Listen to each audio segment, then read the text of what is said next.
Hi everyone, welcome to another lecture video on the subject animal science, and today we will be talking about a very important topic in animal science, particularly on genetics, which is the basics or fundamentals of genetic inheritance.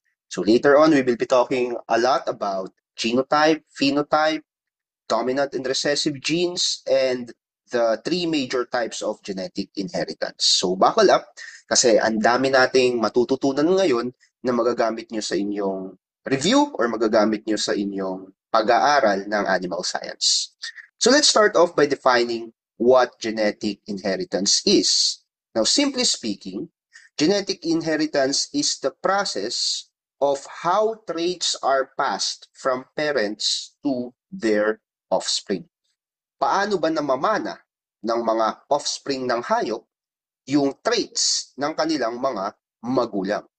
So in animal science, this could include traits like coat color sa mga baka natin, feather color sa mga manok, yung shape ng horn sa mga goats, yung laki ng hayop, yung kanilang efficiency sa milk production and efficiency sa egg production.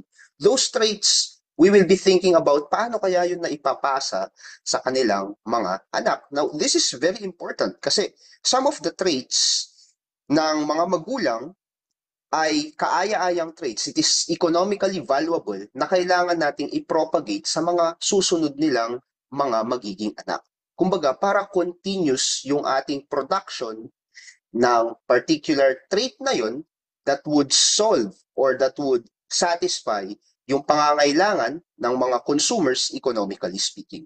Like for example, sa broiler production, ang kailangan natin na trait is mabilis na paglaki ng mga manok. And pagkapag lumaki yung mga manok, dapat malaki sila kasi kailangan natin yung meat. So paano natin maipapasa yung trait na yun? That's the question. And that's the importance of genetic inheritance. Now, when we're talking about genetic inheritance, there are two particular concepts that we need to understand. The first one would be genotype. Now, what is a genotype? Genotype is simply the genetic makeup or the specific combination of alleles. Now, what is an allele?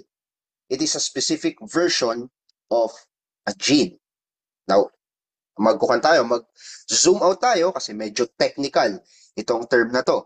Now, unahin natin, when you say gene, what is a gene? So, a gene is basically a segment in your DNA. So, kung ito yung DNA natin, let's say, okay. So, kung ito yung DNA natin, let's say this particular segment will now be your gene. Now, gene for what? A gene for a specific trait. Like, sa baka, possible na coat color. So, diyan yung gene ng coat color. Possible na gene ng size ng horn. Gene ng how efficient milk production is for that particular breed. So, yan yung ating gene. Okay? Now, for this specific gene, let's say gene yan ng coat color, may alleles yan. Ano ulit yung alleles? It is a specific version of a gene. So, possible na at this specific gene, may version siya, for example, coat color, may version siya na ang inilalabas is black coat color, or may version na possible na white coat color. But same gene yung pinag-uusapan natin. It is the same na coat color. Magkaiba lang sila ng version. Yung isa, black coat color, yung isa, white coat color. Now, let's have some analogy para maintindihan natin. Let's say Coke. Okay. Coke or Coca-Cola,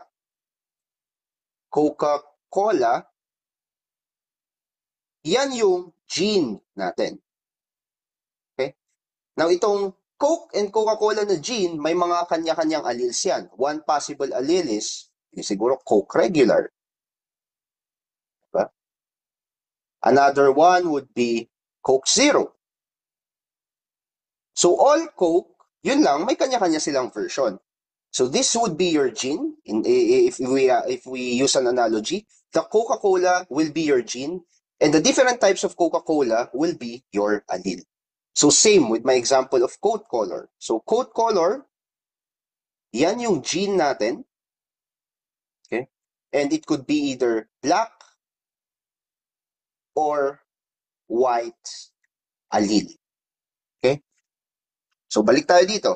Now yung genotype na yan is basically the combination of the alleles.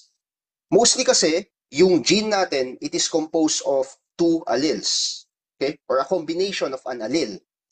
Now, it would either be, one allele would be black, or one allele would be white. Or pwede rin naman that both alleles are black, or both alleles are white. So later on, mas malilinawan tayo doon sa concept na yon when we will be talking about dominant and recessive genes. So basically, the genotype now is the combination of your alleles. The combination of the different versions of a particular gene. Yan yung genotype natin. So again sa genotype, yung genes pa lang yung pinag-uusapan natin. Wala pa dyan yung expression. Kasi yung expression of that particular gene, ang tawag na dun is the phenotype. Now, the phenotype, yan yung na-observe natin na trait or physical characteristic ng hayop. So, ang phenotype is a result from your genotype. So, for example, if the genotype says na black yung magiging color ng hayop, yung pagkakaroon ng hayop ng black coat color, yun yung phenotype.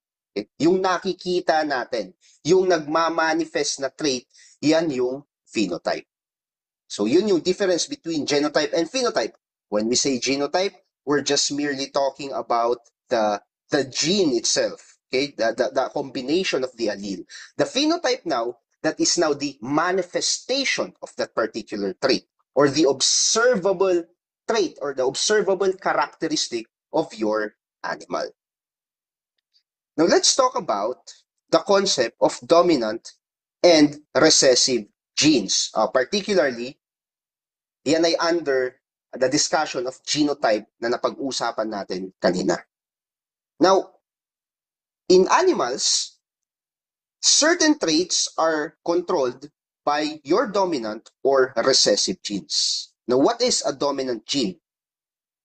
As I have said earlier, when it comes to genotype, genotype is the combination of your alleles, tama? So genotype is a combo of allele. So for the sake of our discussion, let's say that we have two alleles, okay? So two alleles that would make up our genotype. Now, what is a dominant gene? A dominant gene is one that will express yung kanyang trait kahit isang allele lang yung nandun sa combination. So for example, let's say ang alleles natin would be one. Let's say yung allele natin is isang dominant na red color and possible na dominant na red color and brown color na recessive. Okay? No, kapag ganyan yung genotype ng isang hayop, kapag nasa kanya yung dominant red color, ang mag-i-express pa rin sa phenotype niya is yung red color. Kasi mayroong dominant red color that will now mask your recessive. So your B now here is your recessive genes. Now, what if ganito naman? Dalawang dominant yung genotype ng hayop. Then ang magpapakita pa rin sa kanya is yung red color. Now, what you need to understand about dominant gene is kahit isang allele lang na dominant ang present, yan ang mag-i-express. Okay? Yan yung mag-i-express as phenotype. Sa recessive gene, kailangan both alleles are present. Both recessive genes are present. So in our case, dito, red dominant, meron siyang isang red dominant and meron siyang isang B na recessive. Ang magpapakita dyan is yung red na color kasi dominant nga yung red. Pero para magpakita yung recessive na black color, let's say, two alleles are needed. So ibig sabihin yan, dapat ang kanyang genotype ay two recessive genes na P or small letter P. Now, this particular rule is specifically important, and it is specifically important when we're talking about Mendelian inheritance, particularly doon sa kanyang law of dominance. So ano ba yung sinasabi sa law of dominance? Sinasabi sa law of dominance is, in a pair of alleles, one allele will be dominant, and that dominant allele will now mask the expression of your other allele. So yun yung sinasabi ng law of dominance. So kapag yung dalawang alleles mo, may dominant doon, yung dominant gene will be the one manifesting its phenotype, not the recessive one. Para ma-manifest ni recessive gene yung kanyang trait, dapat dalawang recessive allele ang present. Now later on, mapapansin natin kasi, now in-specify ko na ito ay part ng Mendelian inheritance rule, kasi later on, mapapansin natin na may mga inheritance type na hindi sumusunod sa rule ng Mendelian inheritance. And ito na yung pag-uusapan natin. What are the three main types of genetic inheritance? Now, we have complete dominance.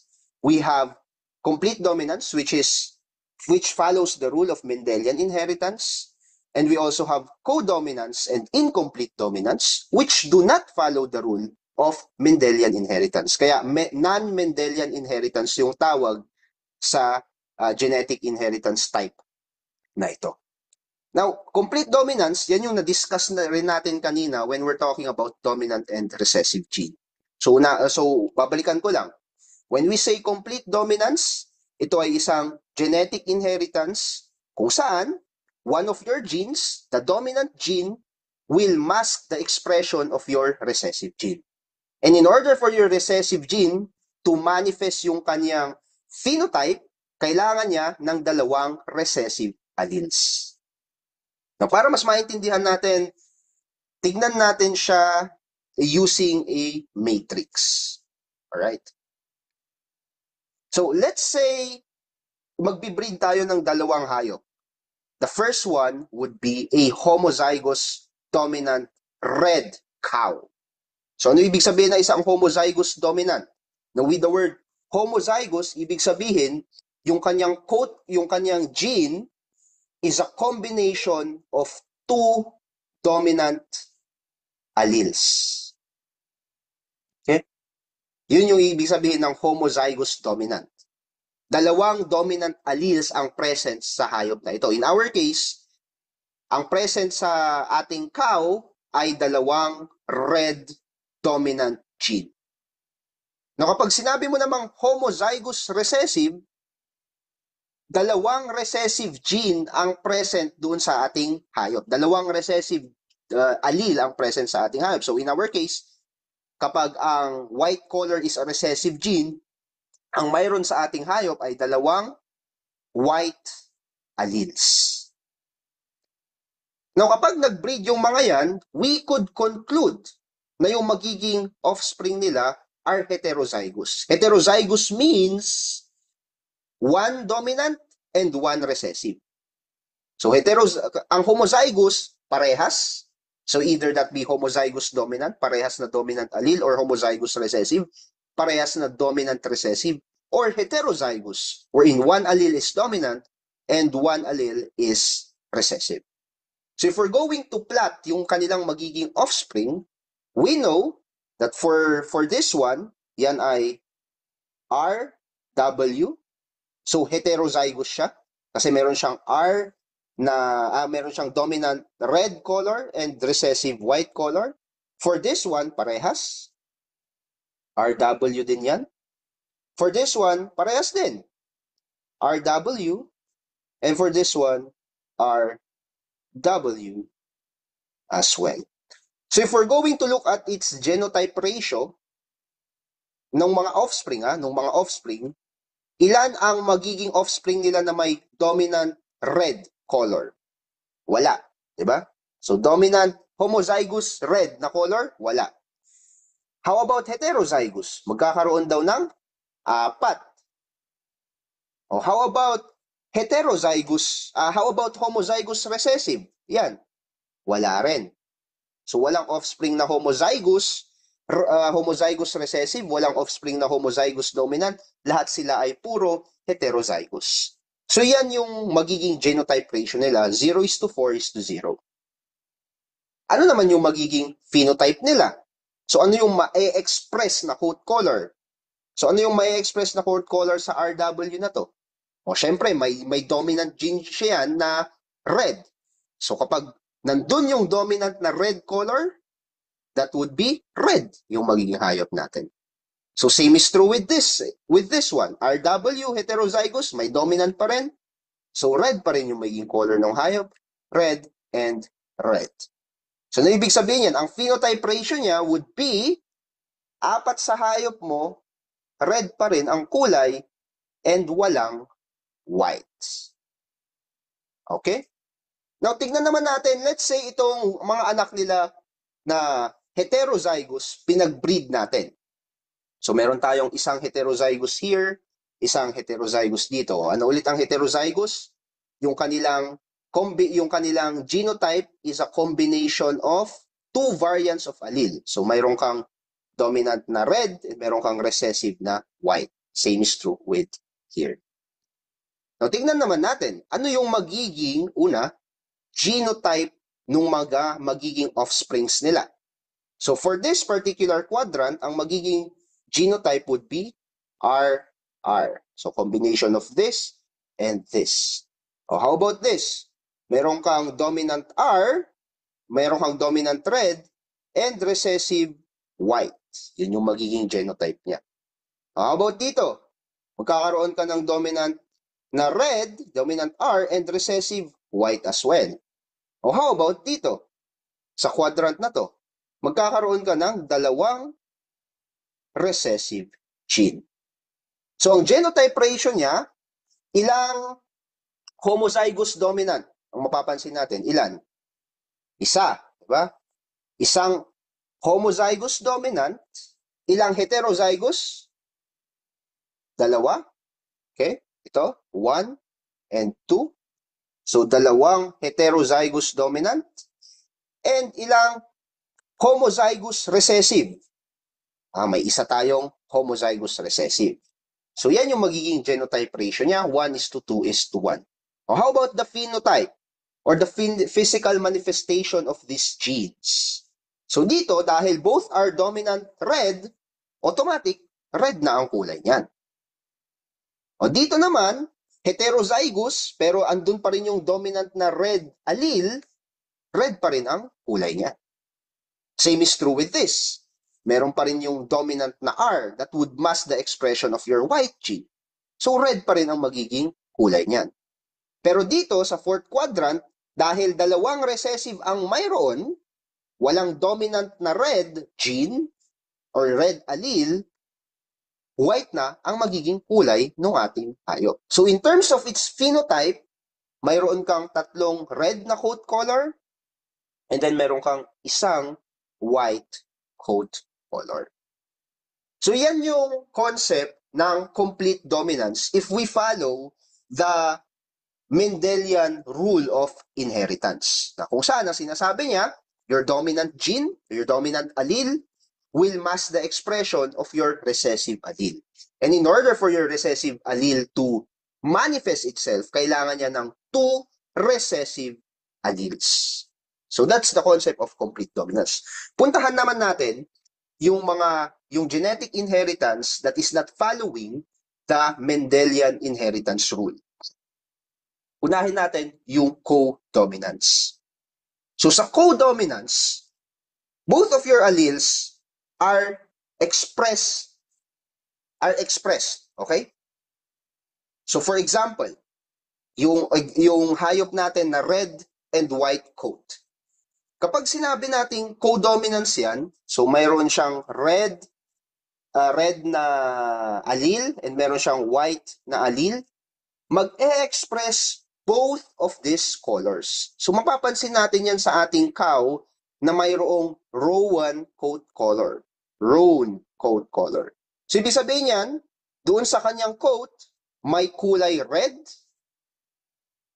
and then may patches of white. So, wala talagang dominant between red and white. Kasi parehas na mag-e-express yung dalawang traits na ito. So, may patchy na red and then may patchy na white. Yan yung konsepto ng codominant. So, it does not follow the Mendelian inheritance rule. Now, meron naman din tayong tinatawag na incomplete dominance. Now, sa incomplete dominance, yung magpapakita na phenotype is a combination, okay? Is a combination of your two alleles or two genes. Remember, sa codominance, magpapakita both distinctly ng magkahiwalay. Hindi sila combination. Magmamanifest sila both. Kaya meron kang parts doon sa coat ng hayop mo na red and meron kang parts doon sa hayop mo na white. Ang incomplete dominance, yan ay blending na ng dalawang kulay in our case. So for example, yung both red and white coat color, possible na ang magiging offspring nila is a calf na or a cow na medyo lighter red ang color. A combination of red and white. So the lighter red color now shows an incomplete dominance. So nakuha yung difference between codominance and incomplete dominance. Ang codominance, both genes will be expressed distinctly. So may-express sila, not in combination, pero sabay silang may-express. Ang incomplete dominance, they will be expressed in the combination, in its combination. So, ang example ng codominance is yung roan color ng ating cow, kung saan patches of red can be seen, patches of white can also be seen. Incomplete dominance, if you see a cow na lighter ang color, pero yung mga magulang niya is one red and one white, then that would be incomplete dominance. Yung color na lighter red is incomplete dominance.